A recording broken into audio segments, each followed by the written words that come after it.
I have a new girlfriend and I'm moving in with her. I'm getting a divorce, and you need to move back to your parents' place. I don't understand what you're saying. I don't need you anymore.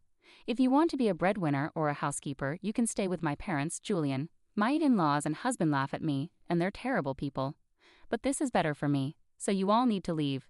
My name is Julianne. I'm 35 years old and work in an office. I've spent my whole life working hard. After college, I started at a big company and worked there for 13 years. I earned promotions and now, at a young age, I'm a department manager. I have a great boss and a talented team. My work life is great, but my personal life is not. When I was a student, I had a boyfriend, but none after I started working. Concerned about me, a friend threw a dinner party, and that's where I met Jake. He was kind, had a great smile, and was easy to talk to. Since we were the same age, we had a lot in common and enjoyed each other's company. We became friends, exchanged contact information, and started having meals together. Eventually, Jake told me he had feelings for me, and we began dating. We got along really well. Jake proposed, and we got married. I was thrilled to marry the man I loved. Shortly after, I visited his parents. They were very welcoming and kind. Julian, it's wonderful to meet you. We can't believe someone as beautiful as you is marrying Jake, they said, and they were in tears. We're so proud of our son for finding such a good partner. Mom and Dad, stop it. You're making Julianne nervous. Oh, if you really feel that way, you can say it. Yes, it's a compliment, so it's fine. Jake's parents were very friendly and easy to talk to, just like him. Julianne works for a big company, right? Oh, that's great. It's impressive to see a woman who works hard. Are you going to quit your job after you get married? No, I plan to keep working. Well, you have a good job at a good company. That's great. I felt relieved. I had heard from friends that their mothers-in-law often told them to quit their jobs because it was a wife's role to support her husband. So I was happy to see that my future mother-in-law was supportive. After meeting my parents, we got married. I was thrilled about starting our new life together. My husband moved into the house I was living in, and we began our life as newlyweds. I was very happy to be with him all the time and to come home to him after work. 8 months into our marriage, my husband told me he wanted to talk about something. If you don't mind, I'd like us to live with my parents. What do you mean, live together? Yes, they're getting older, and I'm worried about them. I understand how you feel. My parents are about the same age, but my brother and his wife live with them, so I don't have to worry. However, since you're an only child, it makes sense that you're concerned about your parents. Does this mean we'll be living with your parents? Yes, that's right. But do they have a room for us? They use every room for various things. Well, if you're open to it, I think it would be a good idea to renovate my parents' house and turn it into a 2-family home. 2 families? Yes. If we do that, it will be much cheaper than buying a new house. We can have a nice, spacious place while still keeping our privacy. I think that's a great idea. My in-laws are kind, and having separate spaces will make things less stressful. Yes, exactly. Thank you so much. My parents will be thrilled. I was happy to see how pleased my husband was. When my in-laws visited us later, they were very thankful. With such a kind and cheerful family, I felt like managing 2 households wouldn't be so bad. Soon after, my husband and I talked about remodeling his parents' house. The cost would be about $200,000. During our discussion, my husband made a surprising request. Actually, I have a favor to ask. Could you cover the cost of the remodeling? What do you mean, the full amount? Yes. Why? My husband looked very uncomfortable. Actually, we're in debt. I was shocked. Neither he nor his parents had mentioned this when we were dating or when we got married. How much debt do they have? About $250,000. What? I thought it would be a few tens of thousands, but I'm stunned by the amount. I ended up shouting in surprise. It wasn't just a small issue, it was growing and seemed unmanageable. Even if I wanted to help pay it off, it felt impossible. My parents are living on a pension, and the debt was becoming overwhelming. I see, I said, trying to hide my shock and frustration. I had no idea my in-laws were in such financial trouble. Julian, I need a favor. Could you help me pay off my parents' debt? They can't manage it anymore, and my salary isn't enough either. Then isn't it going to be hard to renovate the house and live together as 2 families? No, it's important, so let's go ahead with the plan. You've asked me to cover the cost of the remodeling and your parents' debt. That's $250,000. I know it's a lot to ask, but I want to build a life with you and take care of my parents. I love both them and you.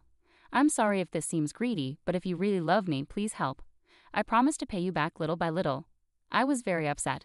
My husband and his parents had no one else to turn to but me. I knew he loved me, but I felt misled. It felt like love had blinded me. Okay, I'll pay for it. I agreed. My husband said, "Thank you so much," and shook my hand. He told his parents, who later came to our house to apologize. My mother-in-law even cried tears of joy. I have to do my best from now on, I thought. I was determined to take on my in-laws' debt.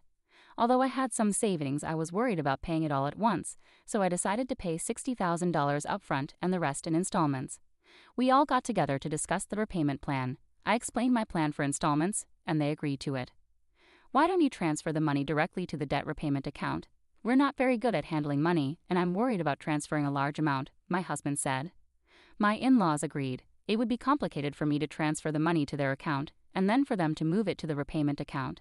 Since it was a large amount, I didn't want it to get lost, so I agreed to transfer it directly. Once we settled the details, my in-laws looked very relieved. Now we don't have to worry about the monthly debt collection. It's been really scary. Dad and Mom, you should thank Julianne properly. Words can't express how grateful we are. Thank you so much. We're so glad Julianne is our daughter-in-law. No, I said. I was happy that my in-laws were relieved, but I felt a bit uncomfortable. I worried that they might see me just as a source of money. Despite this, I wanted to support my husband's family. With that in mind, I started making the payments, and we remodeled the house to create a two-family home. We moved into our new spacious home. My in-laws were very happy, and my husband was thrilled with the new place. I enjoyed cooking in the new kitchen and was glad we did the remodeling. It was more convenient and closer to work, which shortened my commute and gave me more free time that I could use for studying. I worked hard every day to pay off the debt. However, something troubled me. My husband did not help with the debt payments at all. He had promised to help, but he never contributed from his paycheck. When I asked him about it, he said his salary wasn't enough. I asked to see his pay stubs to understand his earnings, but he refused, so I had no idea how much he was making. I worked hard for about a year to pay off the debt. One day, my in-laws asked how much was left to repay. "It's been a year, so you haven't paid off much yet, right?" "Well, we've paid back about $60,000 this year, so there's roughly $180,000 remaining," I replied. My in-laws were shocked. "What? You've paid back that much, Julian? That's incredible. At this rate, you'll finish paying off the loan in about 5 years if you keep working hard. I'm hopeful we can pay it off," they said. "Thank you so much," my in-laws said, crying with happiness. Seeing them so joyful made all the hard work feel worthwhile. A few days later, I ran into an unexpected situation. I had to work late, so I told my husband I'd be home late. However, the work went smoothly, and we finished on time. I rushed home, planning to make dinner for him. When I opened the front door, I noticed my in-laws' shoes. "Oh, my in-laws are here," I thought. I walked toward the living room and heard them talking with my husband. "You made a smart choice marrying that woman, didn't you, Jake? You did well. I can't believe you got a woman with that much money." "When I found out she works for a big company, I made sure to win her over," said my mother-in-law. "You should be more grateful," my husband replied. "Oh my, you're part of the reason we're in debt," my in-laws said. "What? But I owe the least," my husband responded. "What are you talking about? How much did you spend on horse racing? Your gambling is terrible." "I win a jackpot once in a while, so sometimes we were actually ahead." "How can you be ahead when you owed $250,000? But at this rate, we'll be able to get out of debt and be back on track." "That's great, and she even remodeled our house. I got a really good wife." "Well, I'm going to dump her after she pays off the debt," my husband said. My husband and in-laws laughed. I was so shocked that I couldn't move from the front door for a while. After I calmed down a bit, I made a loud noise locking the door and said, "I'm home." When I went into the living room, my in-laws and husband greeted me with smiles. "Oh, Julian, welcome home. Great job, great job. We're heading back to our room now. Let's have dinner together soon." Their gentle smiles felt frightening after hearing their earlier conversation. I was stunned to see my husband pretending to be a good husband with a smile. I questioned why I had been working so hard to pay off their debt. "Didn't you say you had to work late today?" "Yes, but I finished early, so I came home to cook dinner." I tried my best to stay calm until dinner so my husband wouldn't suspect anything. Later, when my husband was taking a bath, I stayed in my room and cried alone. I cried so hard that it made me want to get back at my husband and in-laws. From that point on, I acted quickly. I began preparing for a divorce and made plans for what to do afterward. About 5 months passed. I pretended to be happy and told my husband that I had paid off my in-laws' debt. My husband's eyes widened. "What? You paid off the debt? That $250,000? It was supposed to take about 5 years. Actually, I had quite a bit saved up. I was hesitant to use it all at once, so I started paying a little from my salary and savings. But since we were already under $200,000, I thought it would be better to clear the debt all at once. I see, he said. Do you mind if I show you? I asked, presenting the bank book. Oh, it's true, he said. $180,000 had been paid all at once. My husband tried to hide his excitement, but I could see he was eager to leave. Wow, Julian, thank you. My parents are going to be thrilled, he said. He put his hands on his face, pretending to cry, but I knew it was just an act. Shortly after, my in-laws came over to thank me. Thank you so much. I'm so glad I met Julian. She's truly a blessing. If I hadn't known the truth, I would have been happy to hear their thanks. But knowing what they were really like, I only acted nice because I was preparing for my plan. A few days later, my husband asked to speak with me. He looked very serious. What's going on? I asked. I'm sorry, Julianne, but you need to leave me. What do you mean? I acted surprised on purpose. I have a new girlfriend. I'm moving in with her, so I'm divorcing you. You'll have to go live with my parents. I was shocked by Jake's sudden announcement. I had anticipated he would leave me once the debt was paid, as I'd overheard their conversation, but I didn't expect him to be so upfront about his infidelity.